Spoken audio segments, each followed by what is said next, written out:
Սիրելի հայրենակիցներ, սիրելի հրազդանցիներ, ողջունում եմ բոլորիդ, շատ ուրախ եմ այս հանդիպման համար, առաջ, ինչպես արդեն գիտեք, առաջ աշակենտրոն կուսակցությունը միացել է Հայաստան դաշինքին և սպասվող խորհրդարանական ընտրություններին մենք մեր մասնակցություն ունենալու ենք հետևյալ ձևաչափով, իհարկե երկրորդ նախագահ Ռոբերտ Քոչարյանի առաջնորդությամբ։ Մենք միացել ենք մեր քաղաքական ուժը մի հստակ ծրագրով, հստակ պահանջով, այն է, որ մենք մեր անհամաձայնությունն ենք հայտնում և մեր մտահոգությունն ենք հայտնում այն ամենի հետ, ինչ կատարվել է այս 7 տարիներին Հայաստանի Հանրապետության հետ, Արցախի Հանրապետության հետ և փորձում ենք մեր թիմով, մեր ընկերներով փորձում ենք այն լուծումներն առաջարկել, որը Հայաստանի Հանրապետությունն ավելի ուժեղ է սարքելու, ավելի լավն է սարքելու, ավելի միջազգային գործընկերների, միջազգային տարբեր հարթակներում ավելի լսելի ենք դառնալու, ինչը մենք այս տարիներին տեսնում ենք, որ այդքան էլ այդպես չէ։ Շատ հստակ է, որ օրվա իշխանությունների թիրախում տարիներ շարունակ մեր ազգային արժեքներն են, մեր ազգային ինքնությունը, մարդիկ փորձում են ջնջել մեր հիշողություններից մեր պատմական հիշողությունը, մեր ազգային արժեքները, այդ ամենը, այդ ազգադավ ծրագրերը շատ վաղուց արդեն ներխուժել են դպրոցներ, իհարկե իրենց, այսպես ասած, ՔՊ-ականների քավորությամբ այս ամենը։ Ավելորդ է խոսել այն ամենի մասին, ինչը իրականացնում են հայ առաքելական եկեղեցու հանդեպ։ Բոլորս շատ լավ տեսնում ենք այդ ամենը։ Փորձում են, որքան էլ որ իրենք փորձում են դա կապել, որ եկեղեցում կան ինչ-որ անձանց դեմ է, շատ պարզ վստահ ասում եմ, դա որևէ անձի դեմ չէ, դա հայ առաքելական եկեղեցու դեմ է, որովհետև իրենք շատ լավ գիտեն, որ հայ ժողովրդի հենասյուներից մեկը եղել է դարերով և կա հայ առաքելական եկեղեցի։ Եվ ես ասում եմ, որ իշխանափոխությունից հետո եկեղեցին պետք է սահմանադրության, այնպես ինչպես սահմանադրությունով ունենք եկեղեցին անջատ պետությունից իր ինքնավար պետք է իրականացնի իր աշխատանքը, այդպես է լինելու։ Պետությունը երբեք չի խառնվելու եկեղեցականների գործերին, այս մարդիկ արդեն եկեղեցական ծեսերին են խառնվում, իրենք իրենց համար նոր հոգևորականներ են առաջ բերում, տեսել եք, դատավորներ կան, որ իրենք կարողանում են որոշել, ենթադրենք այսինչ մարդը հոգևորական է, թե հոգևորական չէ, սա աբսուրդ է, բնականաբար սա մեր ուշադրության կենտրոնում է լինելու և հայ առաքելական եկեղեցին շարունակելու է և Հայաստանի Հանրապետությունում և Սփյուռքում հայերի միասնության գաղափարը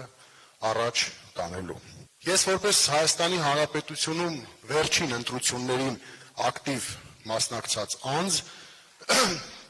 ուզում եմ ձեզ մի խնդրի մասին խոսել, այն է համայնքների անտրամաբանական այս խոշորացումը։ Դուք շատ լավ տեսաք վաղաշաբաթի ընտրությունները, երբ այլ համայնք, 17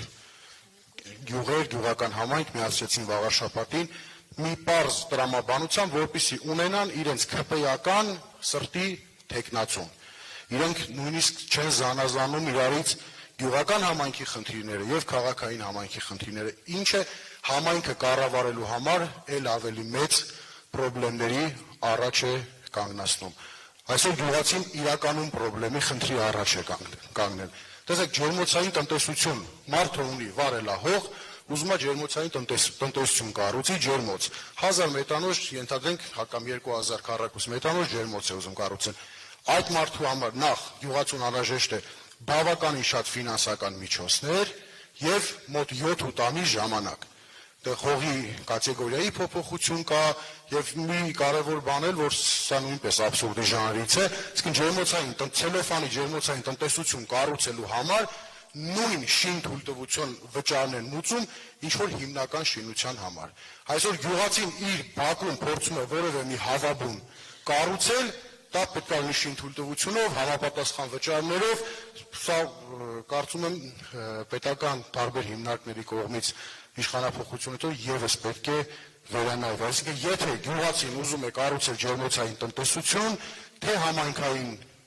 հիմնարկների, թե պետական հիմնարկների հարաբերվելուց պետք է տևի մաքսիմալ կարճ ժամանակ և ոչ մի շինթույլտվության վճար, ոչ մի ֆինանսական հարց չպիտի առաջանա։ Համայնքը պարտավոր է այդ բեռը վերցնել իր վրա եւ փորձել խրախուսել։ Հաջորդ խնդիրը գյուղական համայնքների, մենք գիտենք, որ դա ոռոգման ջրի հարցն է։ Գալիս է ոռոգման սեզոնը, մի աժիոտաժ է սկսվում, կարծես թե, ջրեմ ինչ-որ մի նոր հայտնագործություն է եղել, մարդիկ ուրախանում են, որ իրենց ջուր են տալիս, այսինքն ոռոգման ջուր ունեն։ Սա պետք է լինի նորմալ, սովորական երևույթ։ Եթե գյուղացուն պետք է ոռոգման ջուր, պետք է դա լինի։ Իդեպ մենք նաև մեր ծրագրում ունենք, որ ոռոգման ջրի սակագնի հստակ էական նվազում է տեղի ունենալու։ Բնականաբար նորից եմ կրկնում, համայնքների այս տրամաբանական խոշորացումը վերանայվելու է, որովհետև այս ամենով ոչ միայն կառավարման մոդելն են շատ ավելի վատացրել, բարդացրել, այլ եւ գյուղի, եւ քաղաքի կոլորիտն են կորցրել այս մարդիկ։ Իսկ դա յուրաքանչյուր քաղաքի, յուրաքանչյուր գյուղի համար ամենակարևոր սկզբունքներից մեկն է։ Մենք շատ լավ գիտենք, որ դուք շատ ավելի շատ, ես ձեզնից շատերը կհիշեմ, որ նախագահ Քոչարյանի տարիներին Ծաղկաձորում ինչ շինարարական բում ապրեց, սպորտ կոմպլեքսը ամբողջությամբ թարմացվեց, վերանորոգվեց, տուրիստական մեծ հոսքեր։ Ես հիշում եմ, որ ձմեռային օլիմպիական խաղերի տարբեր երկրների հավաքականներ գալիս էին իրենց մարզական հավաքներն իրականացնում էին հենց Ծաղկաձորում։ Ես վստահ եմ, երևի թե այս մասին ավելի շատ նախագահը կխոսի, բայց